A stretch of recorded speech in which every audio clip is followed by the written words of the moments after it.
মদিনার সবচাইতে গরিব সাহাবী বেলাল রাদিয়াল্লাহু তাআলা আনহু লজ্জাস্থান ঢাকার জন্য শুধু একটা জামা ছিল, গায়ে দেওয়ার মতো কোনো জামা নাই।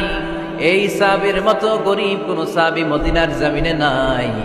এই বেলাল রাদিয়াল্লাহু তাআলা আনহুকে বিশ্বনবী ডেকে বললেন, ইয়া বেলাল আনফিক ইয়া বেলাল লা তাখশা মিন যিল আরশি ইকলালা। ও বেলাল, আল্লাহর রাস্তায় দান করো, কারণ আমার আল্লাহর ধনভাণ্ডারের কমতি নাই। সাইয়েদনা বেলাল রাদিয়াল্লাহু তাআলা আনহু সবচেয়ে গরিব। শুনতেছেন, বুঝতেছেন? সবচেয়ে গরিব। ডাউন পার্টটা ঢাকার মতো একটা গার্মেন্ট ছিল, একটা কাপড়, এটা পেঁচায় আসতো, নামাজ পড়তো। গায়ে রাখার মতো কোনো জামা নাই, আর খাবার দাবার টাকা পয়সা বলতে নাই। ওই সাহাবীর বিষ্ণু সাল্লাল্লাহু আলাইহি ওয়াসাল্লাম বললেন, আনফিক বেলাল, বেলাল তুমিও দান করো, তুমিও দাও, দানের হাতকে প্রশস্ত করে দাও। আনফিক ইয়া ইবনা আদম উনফিক আলাইক, হে বনি আদম দাও, দিলে আমি তোমারে দেব। যারা দান করে বেশি তাদেরকে দেয় কে?